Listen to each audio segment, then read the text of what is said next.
At family dinner, my husband snapped at my mother to cook for everyone. His mom chuckled, "Women like her belong in the kitchen, not at the table," while his sister whispered, "She's nothing but a servant." That's when a voice thundered from the doorway, "Who dares insult my family?" The entire room froze when they saw who it was. My mother-in-law's voice carried across our dining room with practiced precision. "Well, at least Paige knows her place in the kitchen. Some people are just natural servants, aren't they?" She said it casually, like commenting on the weather, while my mother stood frozen in the doorway holding the casserole she'd spent all morning preparing. That was 3 hours ago. Now, at 5:30 a.m., I'm making my husband's breakfast and wondering how many more times I can watch my mother's dignity get stripped away before something inside me breaks completely. The eggs sizzled in the pan while I replayed Claire's words. Natural servants. The phrase lodged in my chest like shrapnel. My mother had worked in the hospital cafeteria for 23 years, not because she was a natural servant, but because she needed to feed her children after my father died. She'd memorized every doctor's coffee order, learned the names of every janitor's grandchildren, and somehow managed to save enough from her minimum wage job to help me through community college. Natural servant. The words tasted bitter as I flipped Dustin's eggs. He liked them over easy with the yolk intact, wheat toast golden but not brown, coffee with exactly 1 sugar stirred 3 times counterclockwise. 3 years of marriage had taught me that Hayes men had specific requirements for everything. The right temperature for their shower water. The right thread count for their sheets. The right kind of wife who knew when to speak and when to disappear. I'd learned to meet those requirements, to fold myself into smaller and smaller spaces until I barely recognized the woman staring back from the microwave's reflection. "You're up early," Dustin said, entering the kitchen while adjusting his tie. He didn't kiss me good morning anymore. Hadn't for months. Physical affection was reserved for public displays at country club events where other partners might notice. "Your breakfast is ready," I said, plating his food with the precision of someone defusing a bomb.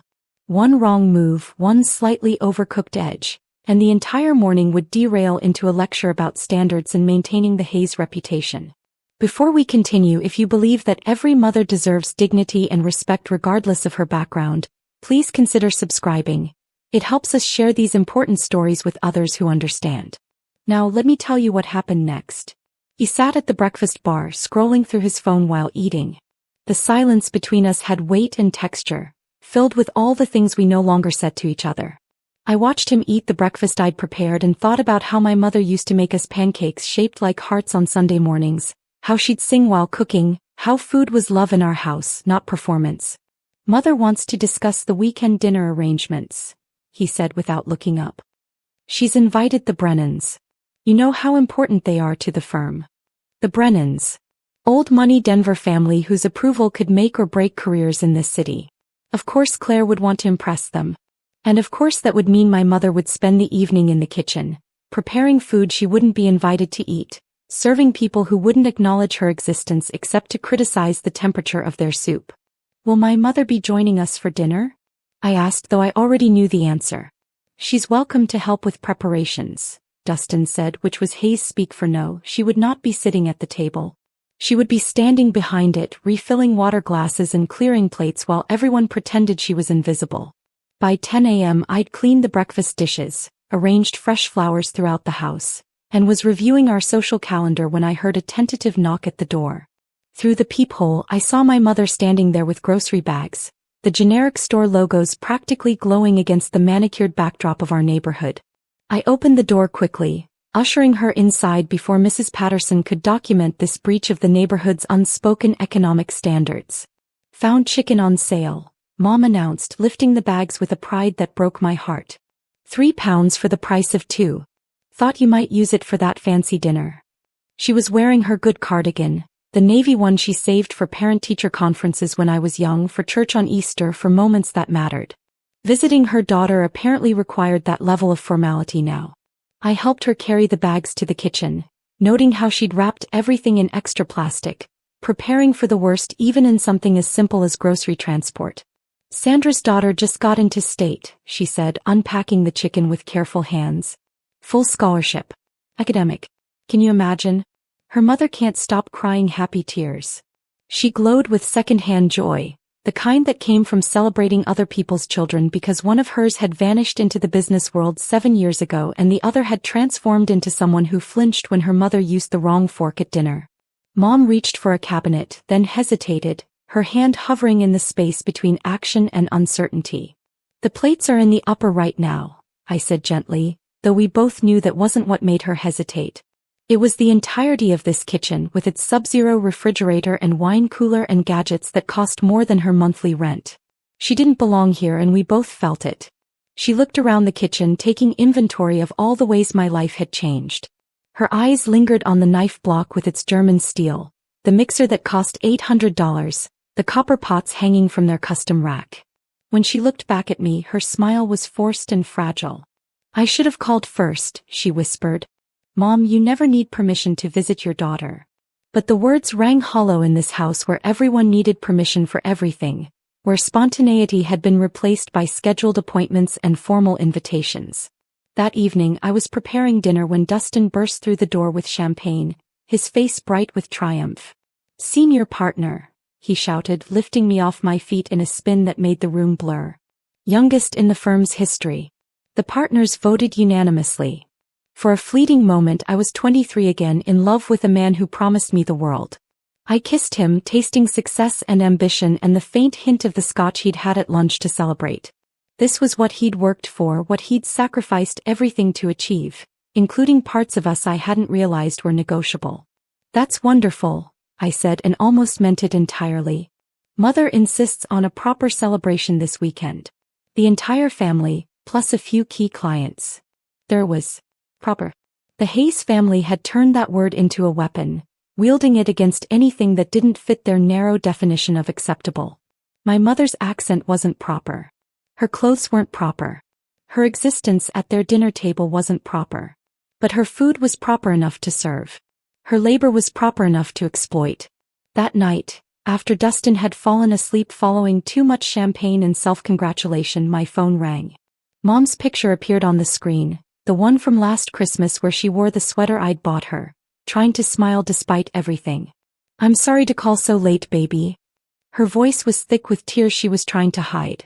I slipped out to the living room, wrapping myself in the throw blanket she'd crocheted for our first apartment. "What's wrong, Mom?" "I saw him. On the news. That tech conference in Seattle. Looked just like Marcus. The way he walked, the way he held his shoulders when he was listening to someone speak." My chest tightened. We'd been through this before. Ghost sightings of my brother in crowds, in magazines, in every successful young man with dark hair and ambitious eyes. 7 years of false hopes and dashed dreams, of my mother seeing her son in strangers because the alternative was accepting he'd chosen to disappear. "Did you get a good look?" I asked gently. "They only showed him for a second. But Haley, I swear it was him. He had that same little scar above his eyebrow from when he fell off his bike." I heard rustling as she pulled out her tablet, the one I'd bought her last year so she could video call if Marcus ever reached out. She transferred every photo she had of him onto it, creating a digital shrine to the son who'd promised to come back. We scrolled through pictures together, connected by technology but separated by miles and choices neither of us had fully made. There was Marcus at 18, graduation cap slightly crooked, grinning at the camera with the confidence of someone who knew he was destined for greatness. There was Marcus teaching me to ride a bike, his hand steady on my back. There was Marcus and Mom at his last birthday with us, neither of them knowing it would be the final celebration. 7 years, baby," she whispered. 7 years without my boy. Did I do something wrong? Was I not enough? Mom, no. Never think that. But even as I comforted her, I wondered if I was following Marcus's path, just more slowly. Erasing myself piece by piece, becoming someone our mother couldn't recognize, all in the name of belonging to a world that would never truly accept us. At least Marcus had the courage to make a clean break. I was dying by 1,000 small surrenders, each proper dinner, each swallowed protest, each time I watched my mother be humiliated and said nothing. "Who are you talking to?" Dustin's voice called from the bedroom, irritated at being woken. "Just reviewing tomorrow's schedule," I lied smoothly. Another surrender. Another piece of myself traded for peace. After Mom hung up, I sat in the dark living room, surrounded by things that weren't really mine, in a life that fit like a coat made for someone else. Tomorrow I would make Dustin's breakfast perfectly. This weekend I would watch my mother serve his family while they pretended she was furniture. But something was building inside me, a pressure that had been growing since Claire's words that afternoon. Natural servant. The phrase echoed in the darkness, and I wondered how much longer I could keep pretending that any of this was acceptable. How many more times could I watch my mother's dignity get stripped away before something inside me finally shattered? The clock on the mantel ticked toward dawn, and I knew that soon I would return to the kitchen, crack eggs into a pan and continue the performance. But for now, in the darkness, I allowed myself to imagine a different life. One where my mother sat at the head of the table. Where my brother came home. Where I remembered who I used to be before I learned to make myself small enough to fit into the Hayes family's proper world. Friday arrived with the weight of dread settling in my stomach. The morning started with Claire's first phone call at 8 a.m., her voice sharp through the speaker as I peeled potatoes. Remember, Haley, the Waterford crystal for water, the baccarat for wine. And please ensure the silver is actually polished this time. Last month's dinner, the forks had water spots. Water spots that only she could see, on forks that had been polished 3 times. I agreed to everything while browning the meat for Mom's pot roast recipe, the one she'd perfected over 30 years of Sunday dinners.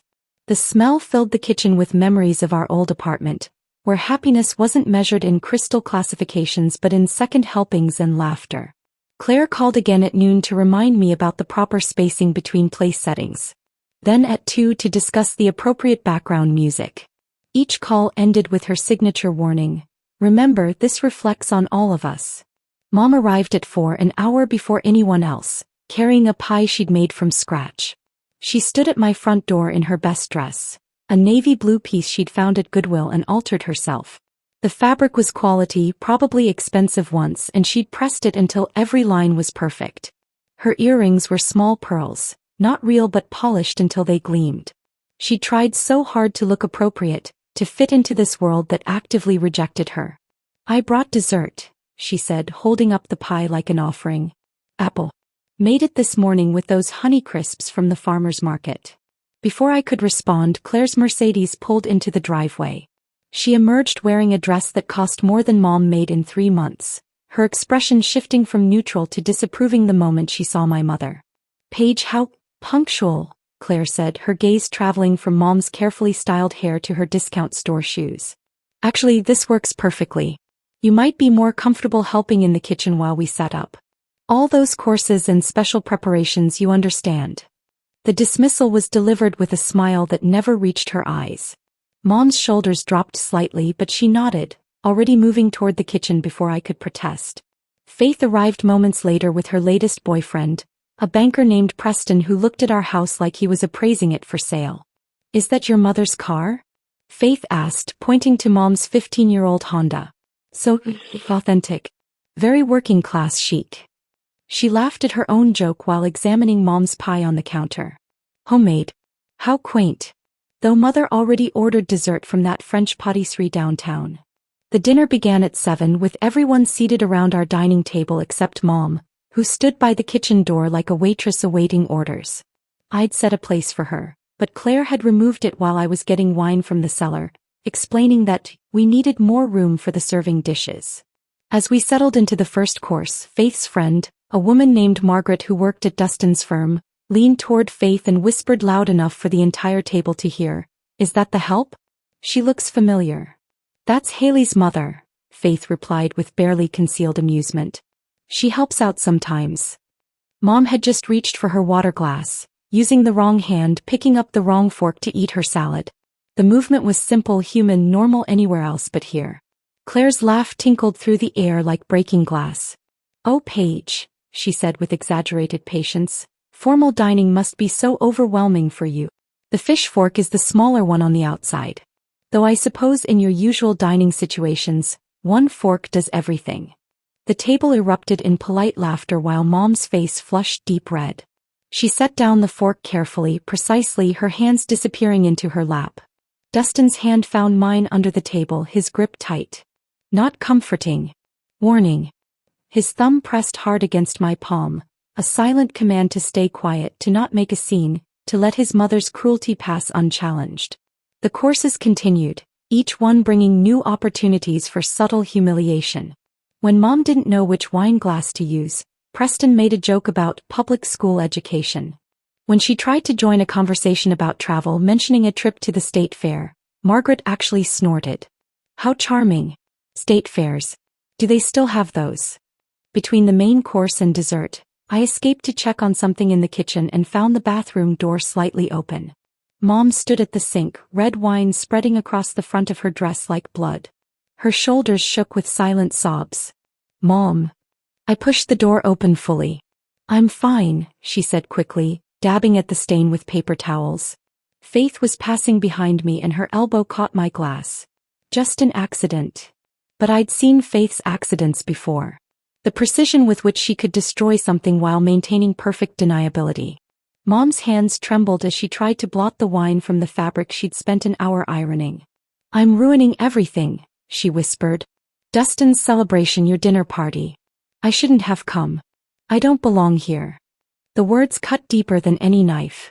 My mother, who'd worked 16-hour shifts to keep us fed, who'd never missed a parent-teacher conference despite exhaustion, who'd given up her own dreams so Marcus and I could have ours, believed she was ruining things by simply existing in this space.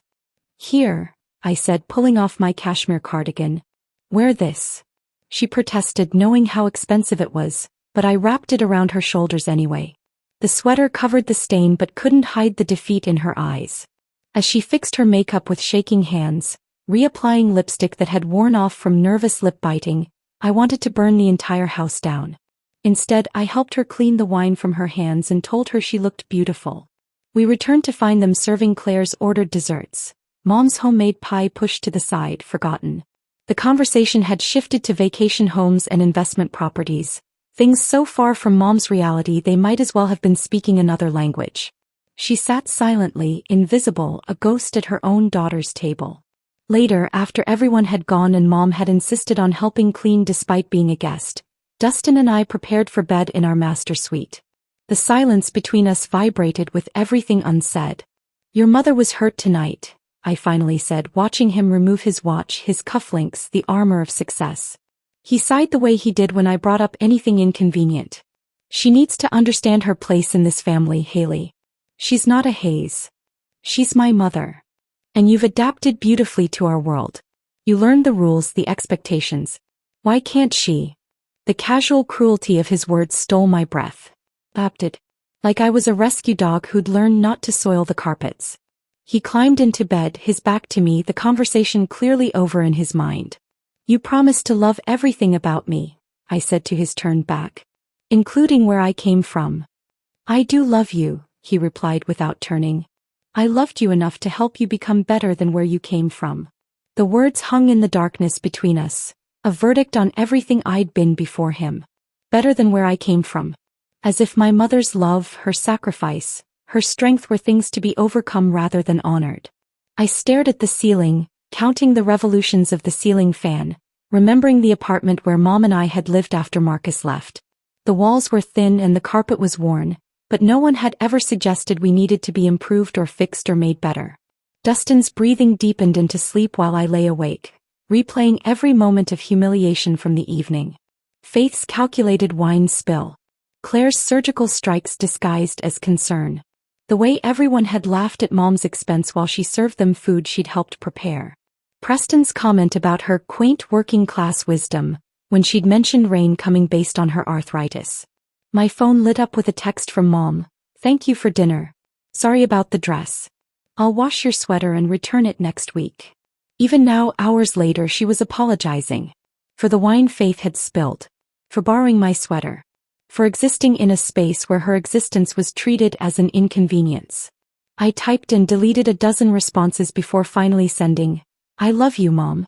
You have nothing to apologize for. But that was a lie. In the Hayes family world, she had everything to apologize for. Being poor. Being genuine. Being herself. And I had become complicit in demanding those apologies through my silence, my adaptation, my beautiful transformation into someone better than where I came from. Sunday morning arrived with an unexpected knock that pulled me from restless sleep. Through the peephole, I saw Mom standing on my doorstep holding a cardboard box, her face drawn with exhaustion. Dustin had left early for golf with clients, giving me a rare morning alone. I opened the door to find her eyes red-rimmed as if she'd been crying for hours. "I've been going through Marcus's room," she said without preamble, setting the box on my coffee table with reverent care. "I know it's been 7 years, but I kept thinking he'd want his things when he came back." The box contained pieces of my brother's abandoned life. His high school yearbook. A watch our father had left him. Academic achievement awards carefully preserved in plastic sleeves. Mom's hands trembled as she pulled out an envelope, worn soft from handling. "I found this tucked inside one of his textbooks," she said, handing it to me. "It's addressed to us, but he never sent it." The letter was dated 2 weeks after he'd left for New York. His handwriting, usually so confident, looked shaky. "Mom and Haley," it began, "by the time you read this I'll be somebody. Not just Marcus who studied by streetlight. Not just another kid from the wrong neighborhood. I'll be somebody who can take care of you both. I'll come back when I'm somebody worth knowing." Mom sank onto my couch, suddenly looking every one of her 58 years. New streaks of gray threaded through her hair that hadn't been there last month. The lines around her eyes had deepened, carved by 7 years of scanning crowds for a face that never appeared. "Do you think he forgot us?" she asked, her voice small. "Or do you think he looks at where he is now and feels ashamed of where he came from?" The question hung between us because I couldn't offer comfort without lying. Marcus had vanished so completely it felt deliberate. No social media presence. No forwarding address. No trail to follow except rumors of his success that floated back to us through strangers. "Maybe he's still becoming somebody," I offered weakly. Mom touched the letter with gentle fingers. "He was always somebody to me. From the moment he was born. Didn't he know that?" Wednesday afternoon I met Linda at a coffee shop downtown, far from the Hayes family's usual territory. She looked exactly the same as in college, wearing jeans and a vintage band t-shirt, her authenticity a sharp contrast to my carefully curated appearance.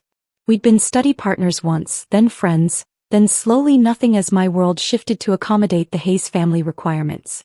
"You look expensive," Linda said, but it wasn't a compliment. "Very put together. Very not you." "People change," I said, stirring my latte with unnecessary focus. "Do they? Or do they get changed?"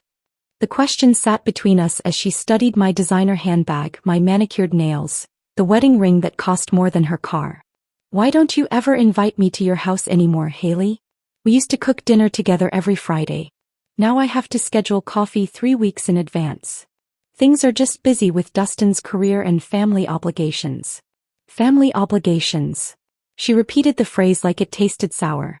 "Is that what you call it when your mother-in-law treats your mom like household staff?" The words hit me like cold water. "How did you?" "I ran into your mom at the grocery store last week. She was buying silver polish because apparently your mother-in-law complained about water spots at some dinner party. She looked defeated, Haley. Absolutely defeated. And she kept apologizing for not having time to chat because she needed to help prepare for another event at your house." "It's complicated," I started, but Linda cut me off. "The Haley I knew would never let anyone treat her mother like a maid. The Haley I knew would have burned everything down before allowing that to happen." "What happened to her?" I didn't have an answer that wouldn't sound like betrayal, so I made excuses about needing to leave early for an appointment. Linda's parting words followed me to the parking lot. "Your mom deserves better. And deep down you know it." I sat in my car for 20 minutes, crying behind designer sunglasses that cost enough to pay Mom's rent, wondering when I'd become someone who needed scheduled appointments to see old friends, someone who allowed my mother's dignity to be currency for my acceptance into a world that would never truly accept either of us. Thursday's country club luncheon was mandatory. Claire had made that clear. "Important connections," she'd said.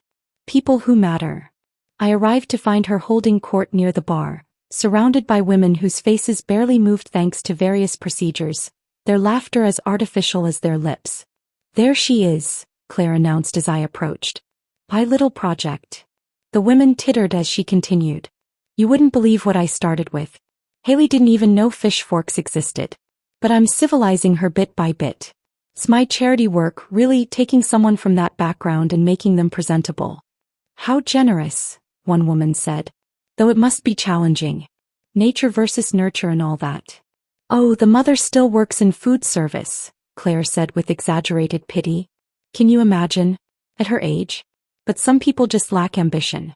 Though she makes decent enough appetizers when we need extra help for parties. They laughed about Mom's quaint little job, about her sweet attempts to fit in at family dinners, about how she probably felt so grateful to see her daughter's life upgrade. Each word was a knife, and I stood frozen behind a potted palm, my champagne glass trembling so violently I had to set it down before it shattered. At least she knows her place, another woman added. It would be so awkward if she expected to actually socialize with us. I fled to the bathroom where I vomited expensive champagne and shame into pristine porcelain, my reflection in the mirror showing someone I didn't recognize. Someone who stood silent while strangers laughed at her mother's expense. Someone who had become exactly what Claire wanted. A project, a trophy, evidence of the Hayes family's charitable nature.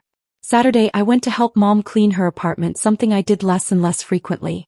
While she was gathering cleaning supplies, I found her journal on the nightstand. I shouldn't have read it, but the page was open, her handwriting visible. Maybe I'm the reason Marcus stays away. He's probably built something beautiful and I would just remind everyone where he came from. I flipped backward, each entry a fresh wound. Haley looked so uncomfortable when I hugged her at the club. I should remember not to do that in public. Claire suggested I eat in the kitchen next time. He's probably right. I don't want to embarrass anyone. Haley deserves better than a burden for a mother. The final entry dated yesterday stopped my heart. If I disappeared, maybe Haley could finally be happy in her new life. No more awkward dinners. No more apologies. She could tell people I moved away, or better yet, that I never existed at all. Mom found me crying over her journal, my tears staining pages filled with self-blame for crimes she hadn't committed. She tried to take it from me, embarrassed, but I held on. You are not a burden, I said fiercely. You have never been a burden. But honey, I see how hard it is for you. Trying to balance their world and me. I don't fit, and that's okay. Maybe it would be easier if I just... Don't you dare finish that sentence. We sat on her worn couch, the one we'd had since I was in high school, and I held her while she cried 7 years of accumulated hurt. She felt smaller than I remembered, as if the constant dismissals had physically diminished her. The woman who'd once stood up to landlords and fought for overtime pay and raised 2 children alone had been reduced to apologizing for her existence. I love you, I whispered into her gray-streaked hair. And I'm so sorry. I'm so sorry. But sorry wasn't enough. Sorry didn't undo 3 years of silent compliance. Sorry didn't erase the journal entries or the tears or the way she'd started to believe she was worth less than the people who treated her like furniture.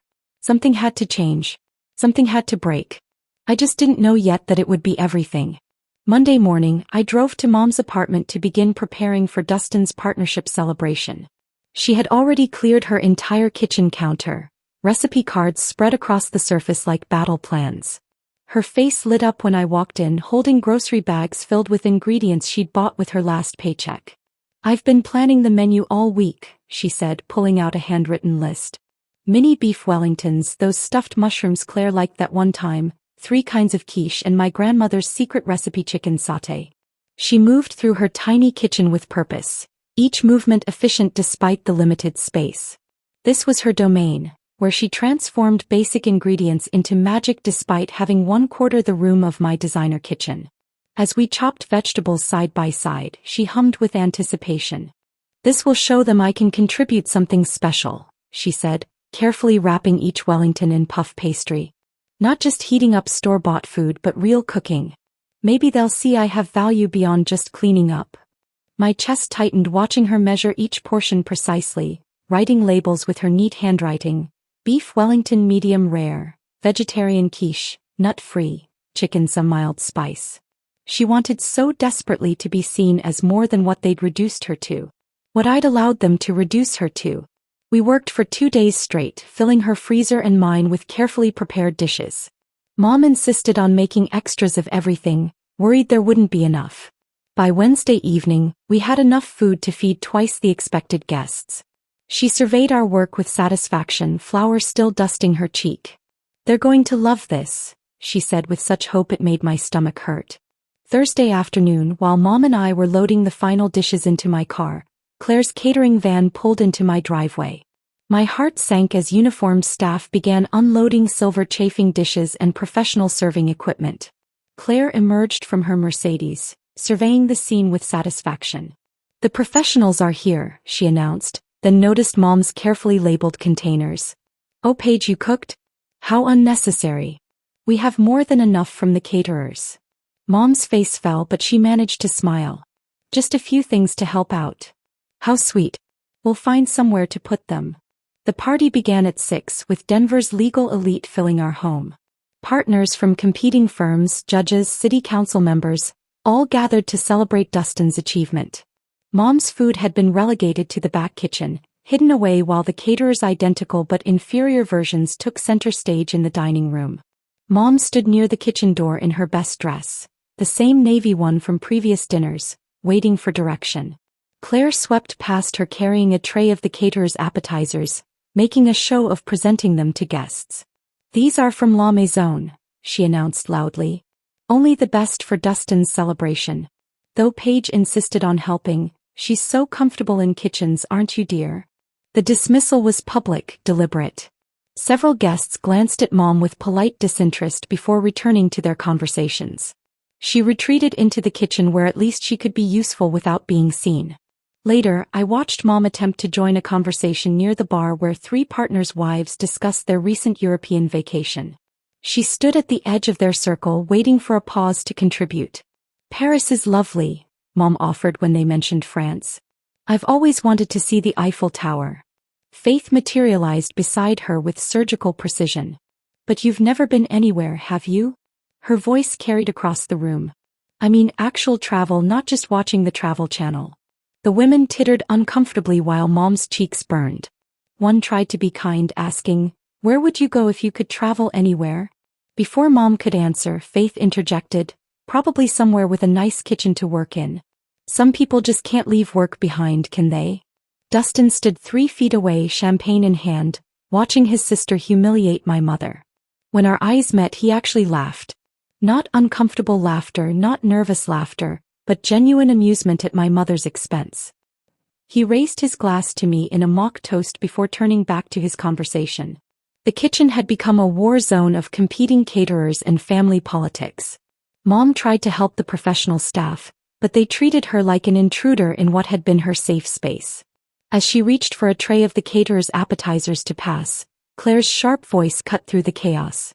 "Paige, the shrimp tray needs refilling. Quickly now, the partners are waiting." Mom spun toward the counter, her hand catching the edge of a sheet pan fresh from the oven. The sound she made was small, swallowed quickly, but I saw her whole body tense with pain.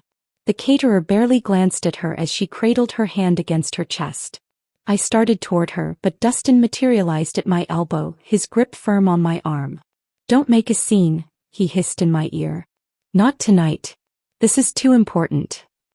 His fingers pressed hard enough to bruise, holding me in place while Mom disappeared down the hallway. I found her in the guest bathroom, running cold water over an angry red burn across her palm. She was biting her lip hard enough to leave marks, tears streaming silently down her face. "Let me see," I said, gently taking her hand. The burn was worse than I'd thought, already blistering. "I'm fine," she insisted, trying to pull away. "I don't want to ruin Dustin's party." "You're not ruining anything." I found the first aid kit, carefully applying burn cream and wrapping her hand with gauze. "They're ruining you." "Don't say that." Her voice was fierce despite the pain. "This is your life now. Your good life. I can handle a little burn." But it wasn't just the burn. It was everything. The accumulation of 1,000 small cruelties, each one taking a piece of her dignity until there was almost nothing left. I helped her fix her makeup, watched her practice smiling in the mirror until it looked believable, then sent her back to serve people who saw her as furniture. The party continued for 3 more hours. 3 hours of watching Mom serve drinks with her bandaged hand hidden beneath a dish towel. 3 hours of Claire taking credit for food she hadn't made. 3 hours of Faith's barbed comments and Dustin's complicit silence. 3 hours of prominent Denver residents treating my mother like she was invisible except when they needed something. I couldn't take it anymore. I escaped to the powder room, locking the door behind me. My phone sat heavy in my purse, the weight of 7 years of silence. I pulled up the contact I'd hidden under work emergency and stared at the number. Marcus's last known phone number, saved from a birthday card he'd sent the first year he left. My thumbs moved across the screen, typing and deleting message after message. How did you sum up 3 years of degradation in a text? How did you call for help from someone who might have forgotten you existed? Finally, I typed 5 words. This is Haley. They're destroying Mom. My finger hovered over send. Once this message left, there was no taking it back. No pretending everything was fine. No maintaining the facade of a happy Hayes wife. Outside the bathroom door, I heard Mom's voice apologizing to someone for something that wasn't her fault. Always apologizing. Always diminishing herself to fit into smaller and smaller spaces. I hit send. The message showed as delivered but not read. I stared at the screen, willing it to change, willing some sign that my brother was out there, that he remembered us, that he still cared enough to answer a cry for help from the sister he'd promised to protect. Nothing. I splashed cold water on my face and returned to the party, where Mom was cleaning up a champagne spill while the person who'd knocked over the glass stood watching her without offering to help. The burn on her hand had bled through the bandage, but she kept working, kept smiling, kept pretending this was normal. 20 minutes later, as I helped Mom load her empty containers into her car, my phone buzzed. I pulled it out with shaking hands, barely daring to hope. Tomorrow night. Family dinner. I'll handle everything. 5 words that changed everything. 5 words that meant my brother hadn't forgotten. 5 words that promised something I'd stopped believing in. Justice. I stood in Mom's parking lot, staring at my phone screen as if the words might disappear. Tomorrow night. Family dinner. I'll handle everything. The message glowed against the dark screen, sent from a number with a New York area code. My hands trembled as I read it again, then again, each time expecting the letters to rearrange themselves into disappointment. Marcus. After 7 years of nothing, my brother had answered in 20 minutes.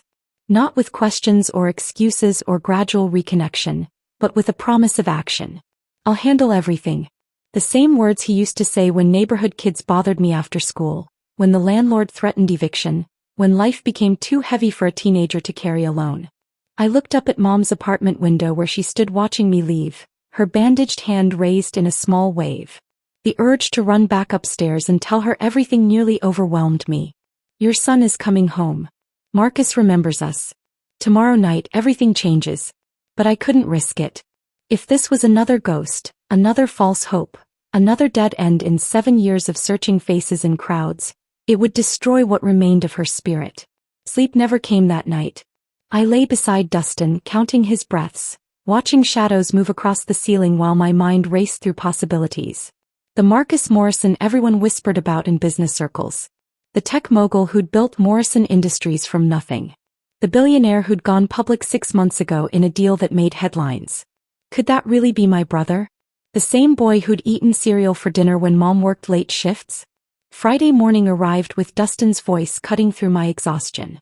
We need to have another family dinner tonight, he announced while adjusting his tie in our bedroom mirror. Something intimate but important.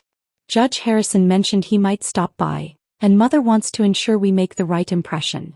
My pulse quickened. Tonight. Is that a problem? He glanced at me with mild irritation. You don't have one of your little book clubs or whatever, do you? No, I just thought after last night's party. Last night was for the firm. Tonight is for family and select guests. Mother's already arranged everything. He paused, his reflection meeting my eyes in the mirror. Your mother should come. She does make excellent food even if her presentation needs work. The casual cruelty of it, delivered while he straightened his collar, made my stomach turn. But this time, instead of swallowing my anger, I let it fuel something else. Anticipation. We should host here, I said, surprising myself with the steadiness of my voice. Our apartment. More intimate than your parents' house. Dustin turned, eyebrows raised. You want to host? After that disaster with the caterers last night. I'll handle everything. The words came out firm, borrowing strength from a message on my phone. He studied me for a moment and I saw him catalog the changes.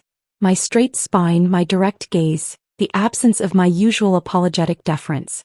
Fine. But everything needs to be perfect. Mother will be watching for any mistakes.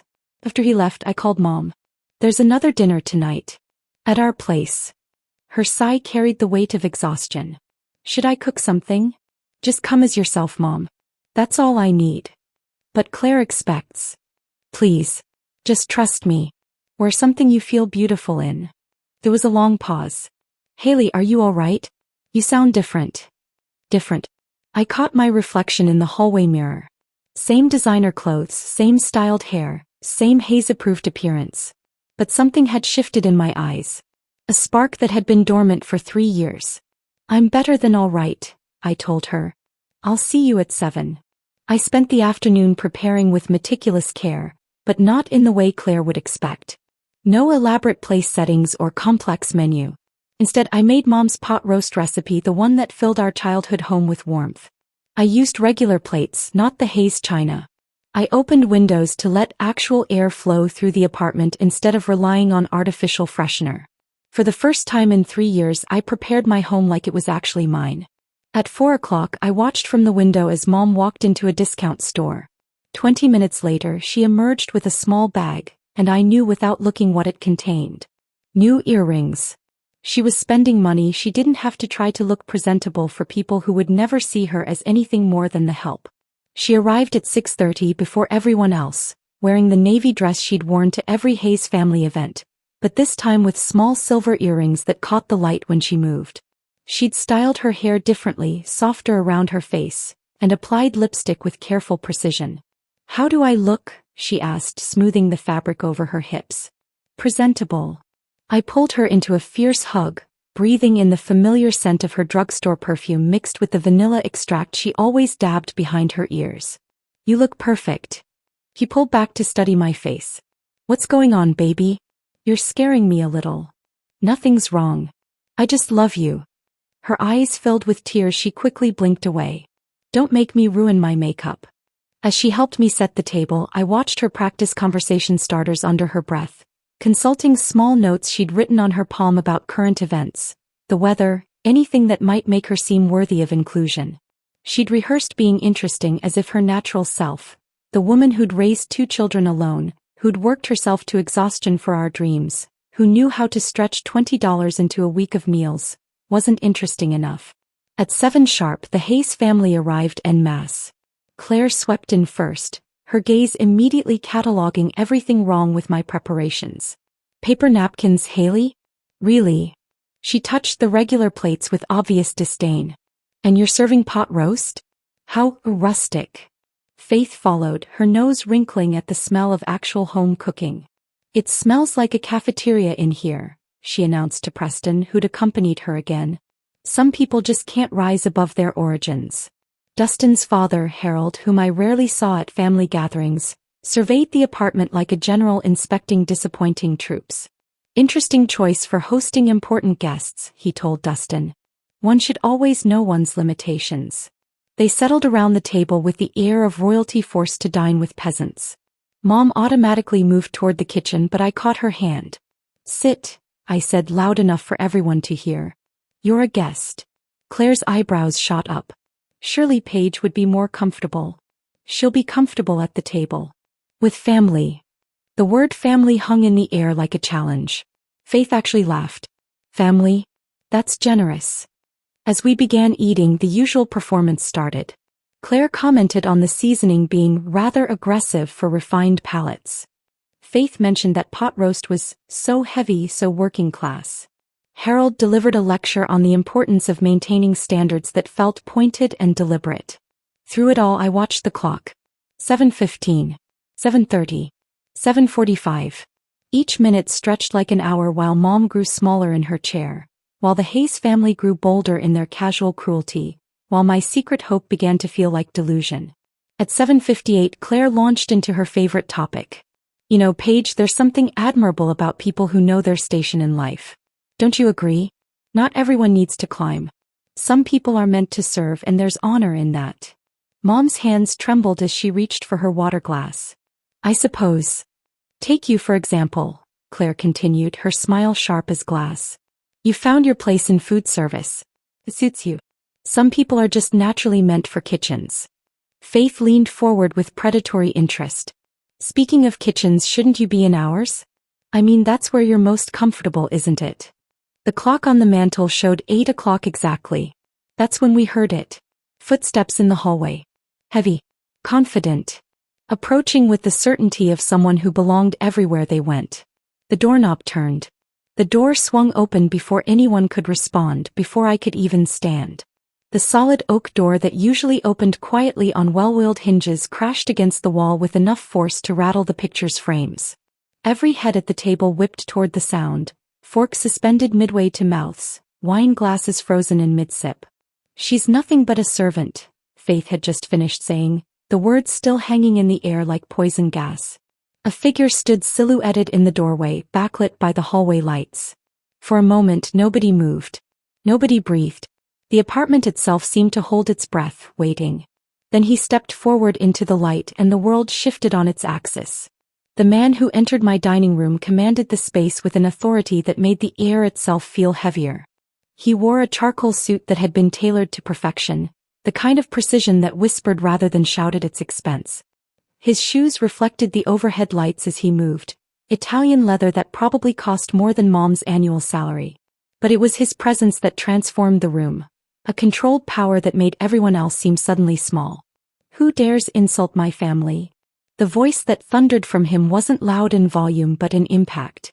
It rolled through the apartment like a physical force, making Claire's wine glass tremble in her hand.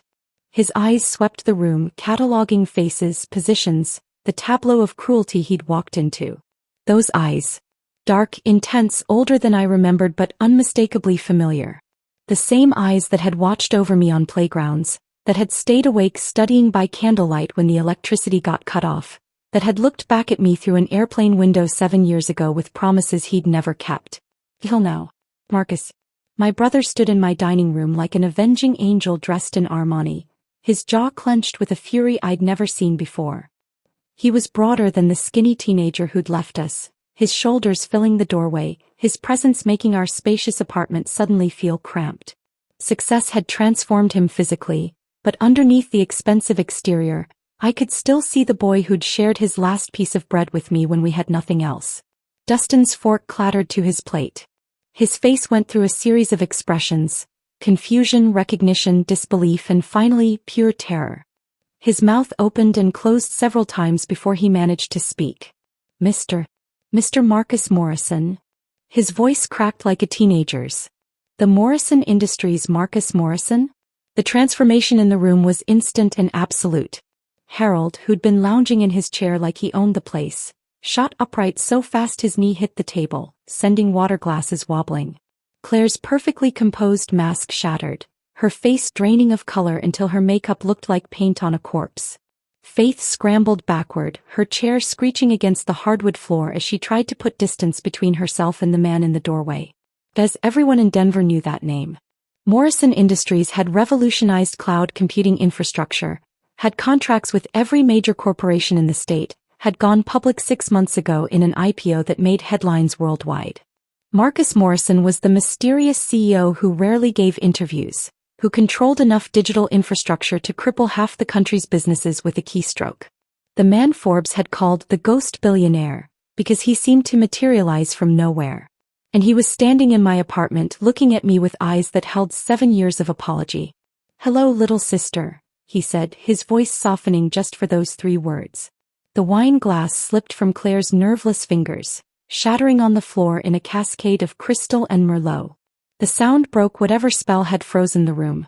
Faith's phone fell from her hand, clattering across the table. Preston actually whimpered. Mom. She sat perfectly still, her hand frozen halfway to her mouth, a tremor running through her entire body. Her eyes were wide, unblinking, as if she was afraid that blinking might make him disappear. A sound escaped her, something between a gasp and a sob. "Marcus." The word was barely a whisper, a prayer, a question that contained 7 years of grief. He crossed the room in 3 strides, dropping to his knees beside her chair with no regard for his expensive suit.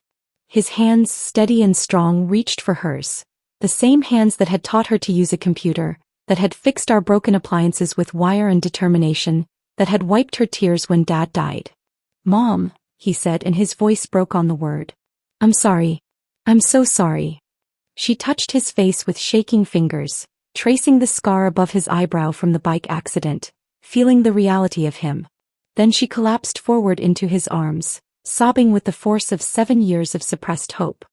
He held her while she cried, his own tears falling silently into her gray-streaked hair. "My boy," she kept saying. "My boy came home."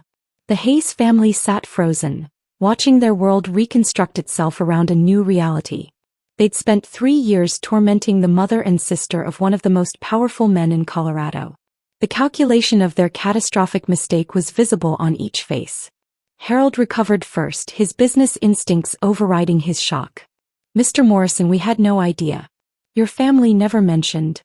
"My family," Marcus said, still holding our sobbing mother, "never mentioned me because you never gave them the chance to be anything more than servants in your eyes." He helped Mom back into her chair, then stood slowly, deliberately, his gaze moving from one Hayes face to another. When his eyes landed on Dustin, they narrowed to dangerous slits. "You," he said, the single word containing volumes. "You married my sister." Dustin nodded frantically, his usual eloquence deserting him. "Yes, I didn't know she was. I mean, I knew she had a brother, but not you." "Not me." Marcus repeated the words slowly, tasting them. "Would it have mattered? If I was still Marcus Morrison from the wrong side of Denver, would you have treated them any differently?"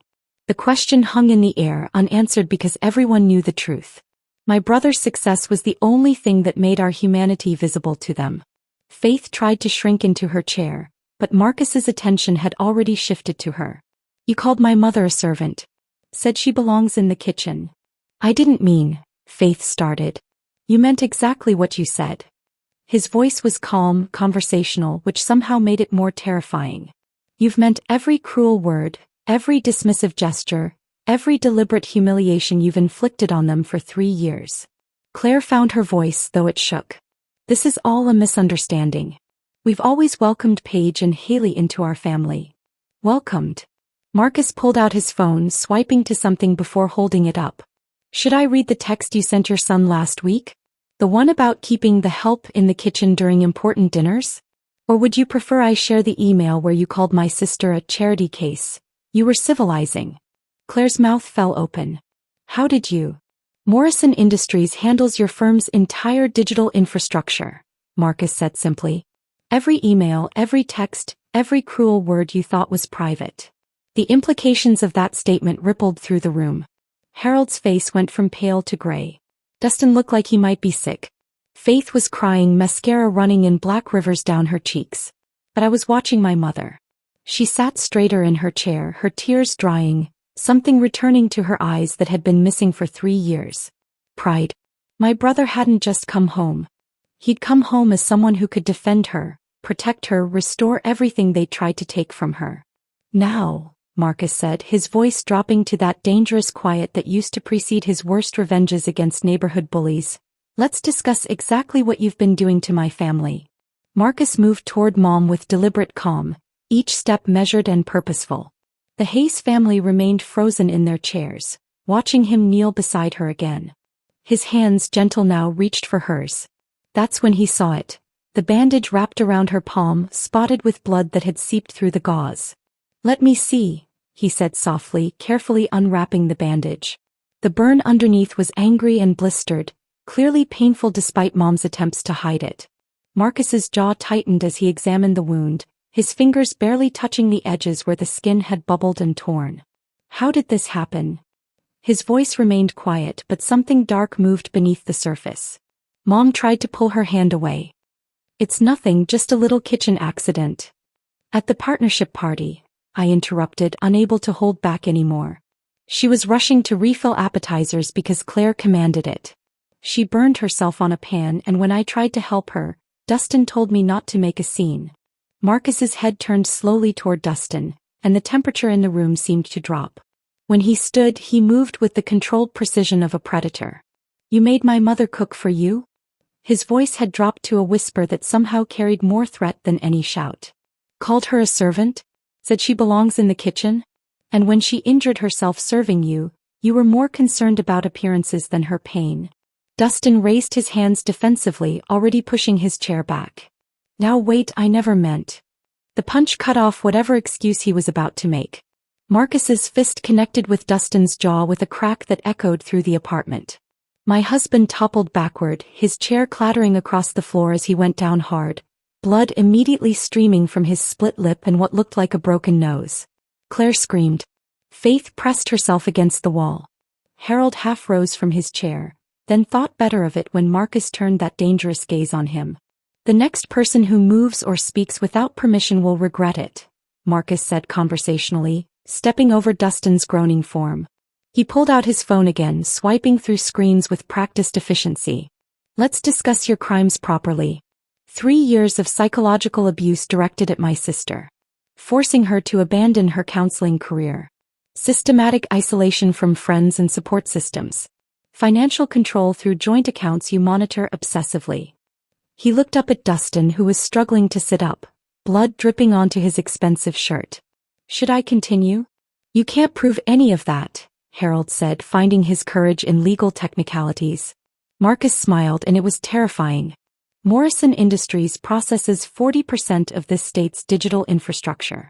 Your firm uses our servers, our security systems, our cloud storage. Every email Harold Hayes has sent about keeping the help in line. Every text Claire sent about civilizing the charity case. Every cruel joke Faith shared about my mother's servant mentality. He held up his phone. I have it all. 3 years of documented cruelty, archived and admissible. The blood drained from Harold's face as he calculated the implications. Claire's hands shook so badly she had to clasp them in her lap. Faith was crying harder now, mascara creating abstract art on her cheeks. Here's what's going to happen, Marcus continued, his tone shifting to pure business.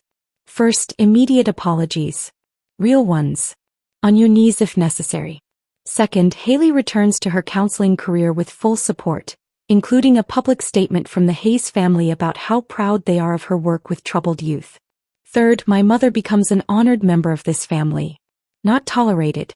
Not allowed. Honored. That's extortion, Harold said weakly. That's negotiation, Marcus corrected. I haven't reached extortion yet. Would you like me to? The threat hung in the air while Dustin finally managed to sit up, holding his sleeve to his bleeding nose. Marcus continued, pacing now, each step deliberate. The masterpiece, though, will be the charity gala. 2 weeks from now, the Hayes family will host a celebration in honor of Paige Morrison. 500 of Denver's most influential people will hear you toast her as a remarkable woman who raised 2 successful children against impossible odds. You'll establish a scholarship in her name for underprivileged students. You'll ensure every society page covers the event. You can't force us, Claire started. I can destroy you, Marcus interrupted smoothly. Your husband's firm depends on contracts I could terminate tomorrow. Your son's partnership exists because Judge Harrison, who coincidentally owes me several favors, recommended him. Your daughter Faith works for a company that Morrison Industries could buy and dissolve before lunch. 1 word from me and the Hayes family becomes radioactive in Denver society. He let that sink in, watching them absorb the full scope of their vulnerability. Then he turned to Mom, his entire demeanor shifting. Mom, he said gently. What do you want to say to them? Mom stood slowly, and for the first time in 3 years, she didn't hunch her shoulders or make herself small. She looked at each Hayes face in turn, Harold calculating losses, Claire trembling with rage and fear, Faith sobbing into her hands, Dustin bleeding on the floor. When she spoke, her voice carried a strength I hadn't heard since before Dad died. I forgive you, she said, and the words landed like another punch. Not because you deserve it, but because I refuse to carry your poison anymore. I forgive you, but I'll never forget. Every cruel word, every dismissive gesture, every time you made me feel like less than human, I'll remember it all. She walked over to where Dustin sat and looked down at him with something like pity. You could have had a mother-in-law who would have loved you like her own son. Instead you chose this. She gestured to his bloodied face, his ruined reputation, his shattered arrogance. Claire found her voice, shaky but still attempting authority. Paige, surely we can discuss this reasonably. You had 3 years to be reasonable, Mom interrupted. 3 years when a kind word, a genuine smile, a single moment of treating me as equal would have changed everything. You chose cruelty instead. She turned to me then, and her eyes were bright with tears, but also with something else. Liberation. Haley, my beautiful girl, you don't have to apologize for them anymore. You don't have to make yourself small to fit their expectations. You are not their project to improve. You are my daughter and you are perfect exactly as you are. The words broke something inside me. 3 years of suppressed tears came flooding out as I stood and went to her, feeling Marcus's hand on my shoulder, steady and protective like when we were children facing the world together. Please, Faith whimpered from her corner. Please, we're sorry. We're so sorry. Sorry because you're caught, Marcus said coldly. Sorry because there are consequences. But are you sorry for the pain you caused? For the dignity you stole? For the family you tried to destroy? The silence that followed was answer enough. 2 weeks, Marcus said finally. The gala will be perfect or I'll dismantle your lives piece by piece. Every slight against my family will be repaid with interest. Every humiliation will be returned tenfold. Harold cleared his throat carefully. If we do this, if we meet your terms, then what? Then you get to keep your wealth, your reputation, your positions. You get to continue living your privileged lives. But you'll do it knowing that your fortune, your comfort, your entire existence depends on the ongoing mercy of the woman you called a servant. Marcus helped Mom back to her chair, then looked at the Hayes family one last time. You thought poverty meant powerlessness. You thought kindness meant weakness. You thought you could treat my family however you wanted because they had no one to defend them. He pulled out his business card, expensive stock with minimal text, and dropped it on the table. You thought wrong. Dustin struggled to his feet, swaying slightly, his face already swelling. Haley, please, you're my wife. Am I? I heard myself say, my voice stronger than it had been in years. Because wives are partners. Equals. Not projects to be improved or embarrassments to be managed. The truth of it settled over the room like a funeral shroud. Everything had changed in the span of an hour. The Hayes family's carefully constructed superiority had crumbled, revealing the small, petty people they'd always been underneath the wealth and prestige. 6 months had passed since the night my brother walked back into our lives and shattered the Hayes family's carefully constructed kingdom. My counseling office on the 3rd floor of a community health center overlooked a playground where children chased each other in circles, their laughter floating through my open window. The space was small but mine, decorated with plants Mom had propagated from cuttings, artwork from teenage clients, and a photo from the charity gala that still made me smile every time I looked at it. I was reviewing case notes for my afternoon group session when Marcus appeared in the doorway, carrying bags from Goldberg's Deli. This had become our Tuesday and Thursday tradition. He'd arrive precisely at noon with pastrami sandwiches and potato salad, and we'd eat while catching up on our separate but intertwined lives. Mom held court at Lou Bernardine last night, he said, unpacking containers. The maitre d' knows her life story now. All of it. Including the time I tried to run away at age 10 and only made it to the corner store. I laughed, picturing our mother charming the staff at Denver's most exclusive restaurant. Did she show them photos? The entire graduation album. The server knew my GPA, my scholarship details, and how I used to fix computers for the neighbors to earn extra money. He shook his head, but his smile was warm. She told them about your first client here too. The kid who wouldn't talk to anyone else but opened up to you. We ate in comfortable silence for a moment, the kind of ease that had returned gradually over these 6 months. The 7-year gap hadn't disappeared entirely. There were still moments of careful navigation around certain topics, but we were finding our rhythm again. How's the divorce proceeding? Marcus asked, his tone carefully neutral. I'd filed the papers 3 months ago, finally admitting what had been clear that night. Dustin's being cooperative. He doesn't want a public battle, not after everything. The Hayes family had learned to fear negative publicity after the gala. The event had been everything Marcus demanded. 500 of Denver's elite watching Claire Hayes Morrison present my mother with a humanitarian award for raising exceptional children against overwhelming adversity. The scholarship fund in Mom's name had already sent 3 kids to college. He asked for another chance yesterday, I continued, pulling apart my sandwich. Came to couples therapy actually prepared, actually participating. Marcus raised an eyebrow. And? He said he finally understands who I really am. That he sees my value now. I met my brother's eyes. He sees my value because of you. Because I'm Marcus Morrison's sister. Not because I'm Haley. You deserve better than conditional recognition. I'm learning that. Sunday arrived with its new ritual. Marcus and I drove to Mom's apartment together, the same two-bedroom unit she'd lived in for 15 years. Marcus had offered her a house, a condo, a penthouse, anything she wanted. She'd refused them all. This is home, she'd said simply. Your father's memory is here. Your heights marked on the doorframe are here. Why would I leave? So Marcus had done the next best thing. He'd bought the building, renovated every unit, and reduced rent for all tenants to what they'd been paying a decade ago. Mom didn't know she was living rent-free. Marcus had arranged for her payments to go toward a fund for building maintenance. Her apartment smelled like pot roast and fresh bread when we arrived. She was at the stove, wearing an apron over a silk blouse she'd bought herself from Nordstrom. The dichotomy was perfectly her. Luxury mixed with practicality, new confidence wrapped in old comfort. Dinner's almost ready, she announced, then immediately launched into her latest news. Faith Hayes actually said please when she called yesterday. Can you imagine? Please, Mrs. Morrison, would you consider having lunch with me? Marcus and I exchanged glances over her head. Faith had been trying to rehabilitate her image for months, taking etiquette lessons of a different sort, how to treat people with basic respect. And Claire sent another gift basket, Mom continued, gesturing toward an elaborate arrangement of imported foods. Third one this month. I donate them to the food bank. She pulled out her phone to show us pictures from recent events. There she was at the opera, sitting in Marcus's box. At the museum opening, being introduced to the governor.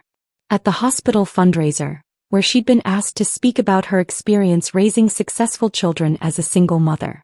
This one's my favorite though, she said, showing us a photo from her weekly volunteer shift at the community center. She was surrounded by kids from the after-school program, teaching them to cook. No designer clothes, no formal setting, just Mom in her element, sharing her love through food. That's the real you, I said, and she squeezed my hand. All of it's the real me now, she corrected. I'm not choosing between worlds anymore. I can serve soup at the shelter on Tuesday and attend the symphony on Saturday. I can be both. Wednesday afternoon, Dustin arrived for what would be our final couples therapy session. He looked different. The arrogance had been replaced by something almost like humility. He held doors, said please and thank you, actually listened when Dr. Brennan spoke. I've been thinking about what went wrong, he said, addressing me directly. I tried to erase where you came from instead of embracing it. I see that now. Because Marcus showed you, I said quietly. At first, yes. But then I started actually paying attention. Your mother's strength. Your compassion with clients. The way you never gave up on people even when they disappointed you. Even when I disappointed you. It was the closest thing to a real apology I'd gotten from him, but it was too late. Trust, once shattered, could sometimes be rebuilt. But love that had been conditional from the start had no foundation to restore. I want us to end this with dignity, I said. No battles. No bitterness. Just two people admitting we were wrong for each other. He nodded slowly. I can do that. I owe you that much. As I drove through Denver traffic that evening, heading to pick up Mom for Marcus's company gala, I reflected on the strange journey that had brought us here. The Hayes family still existed in our periphery, diminished, humbled, forever changed. They attended every event honoring Mom, contributed to her scholarship fund, and treated both of us with exaggerated courtesy whenever our paths crossed. But they were no longer the center of my universe. My world had expanded back to its proper size, filled with meaningful work, genuine relationships, and family who loved unconditionally. I pulled into Mom's apartment complex as the sun set behind the mountains, painting the sky in shades of gold and purple.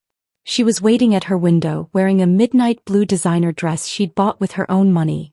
She'd started a small catering business for select clients who appreciated both her food and her story.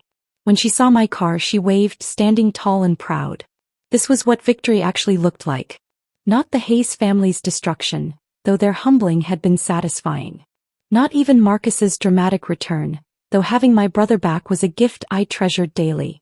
Victory was my mother standing in her window, wearing a dress she chose herself, about to attend a gala where she'd be introduced as Marcus Morrison's mother and Haley Morrison's inspiration. Victory was reclaiming our names, our stories, our worth.